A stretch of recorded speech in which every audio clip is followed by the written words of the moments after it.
Absolutely. Sandy, let's come back to UK issues then, and the situation with respect to land management. And you're going to use the Somerset levels as an example. Yes, I mean it's almost like it's gone full circle again. We've got a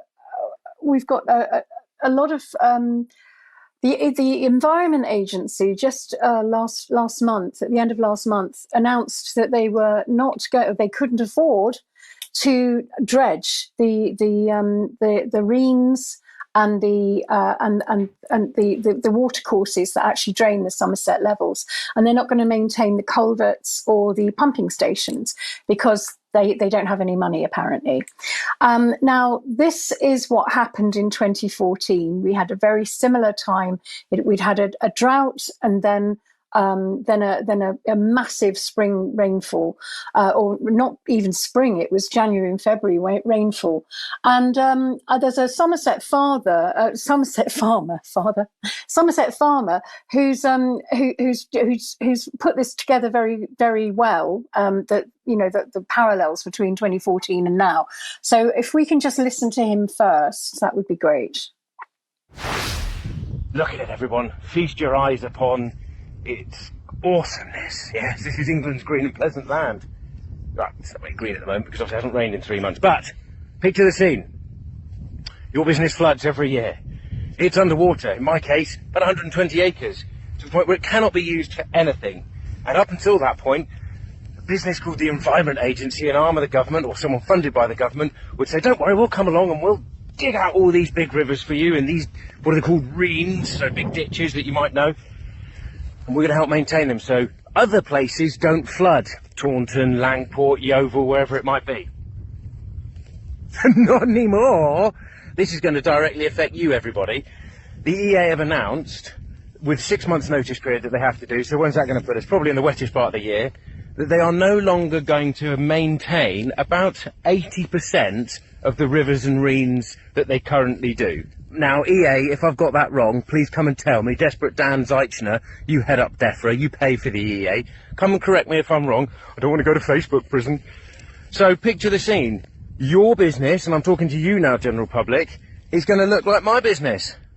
Because if I'm getting feet of water sat on the countryside at the moment, and that water was being removed, what is going to happen now going forward? I think the government, I fear, have forgotten about the floods of 10 years ago, which were absolutely catastrophic for this part of the world, and it's only going to spread. Well, there you have it, straight from the farmer, and he's absolutely right. I mean, when in 2014, I was actually down at Boroughbridge sandbagging overnight when the floods happened, because the River Parrett was going to come over the edge, and it was interesting how there was no help from the British government at all at that time, and people were evacuating their livestock. They were leaving their homes. Their homes were destroyed. Businesses were destroyed. Farms were destroyed and have never recovered, actually. And people are now living there, and they're uninsurable and uninsured because of this huge flood that happened, which covered, I think it was 65 square miles of Somerset. Now, when I was down there, all the press were there on the bridge, but no help at all. And I met a journalist called Christopher Booker, who worked for the Telegraph, and he published a very, very good article afterwards. And it was a deliberate flooding of the levels. And I'm absolutely convinced he's right, because in this article he talks about that it was all policy decisions, deliberate policy decisions that led to the flooding. The Labour flood minister, Elliot Morley, at the time in 2005, he was later jailed for expenses fraud, adopted an EU habitats directed driven policy to promote flooding for wildlife benefit. Dredging of the River Parrett was halted due to costly EU waste rules. Again, same thing that's happening now. And Morley also blocked a proposed pumping station at Dumble, which would have allowed 24-hour flood clearance. So by 2008-2009, the government and the Environment Agency openly recognised that increased flooding might breach property and human rights, but pressed ahead regardless. And they spent $8 million to restore the floodplains. So the Met Office, they put out a very misleading forecast of dry weather in November 2013, which led to South Lake Moor being deliberately flooded, obstructing water drainage when heavy rains arrived. So this combination of blocked drainage, no pumping stations, and the deliberate flood storage caused the devastation of these 65 square miles of Somerset. Now, afterwards, they made a big thing about repairing everything, and they made promises that they're now not keeping. Now, Christopher Booker, just to let you know, did write the most amazing paper on global warming, a study on groupthink, which do look at that. That's on my website. You can find it online, and it's incredible. And he really knew what was going on. What was extraordinary was there was the lack of help from the British government or any agencies. The Environment Agency was nowhere to be seen. But what we did find is that they held a sort of almost like a photo shoot for the army. They turned up. They put a few sandbags down a line, and then they went again. So there was no help. But what we did have was help from a Sikh agency, and they were called Khalsa, and they were amazing people. They worked through the night, sandbagging and doing really, really good work, helping the people of Somerset. And they'd flown in from the Haiti earthquake to do that. So it just shows you that what a third world country we're becoming. And that was in 2014.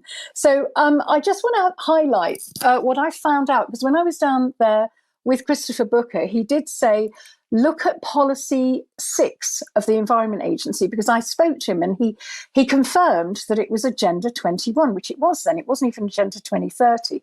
He said, this has all been put together by policy, and have a look at Policy 6. Now, that pink area on Policy 6 is the area that got flooded. And that area was designated in 1997 by Baroness Young from the Ramsar Treaty of Wetlands, Diversity Wetlands in Ramsar in 1971, under an EU directive for biodiversity and wading birds to flood certain areas of the world. And that particular area was flooded. So it was fulfilling that, and it was for biodiversity.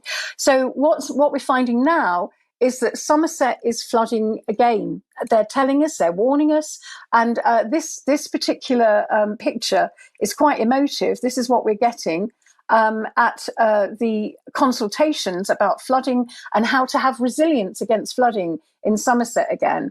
And I think we'll have the next slide. Which is, this is how you have to ensure your house against flooding, put your TV on the wall, sort of build up your front step, have sandbags. All of this is being let's put the infrastructure in to stop it flooding. It's what we can do for resilience. So it's a deliberate thing. It's going to happen again. And the next slide is really about they're recruiting flood wardens to help with this. It's community involvement. Get the flood wardens out. Yes, that's what they'll do. And I'm just looking at some of the NGOs that are really funding this, and it's all green NGOs. And you'll find that FWAG, the one there, which is I can't even remember what the acronym is. I think I've got another slide.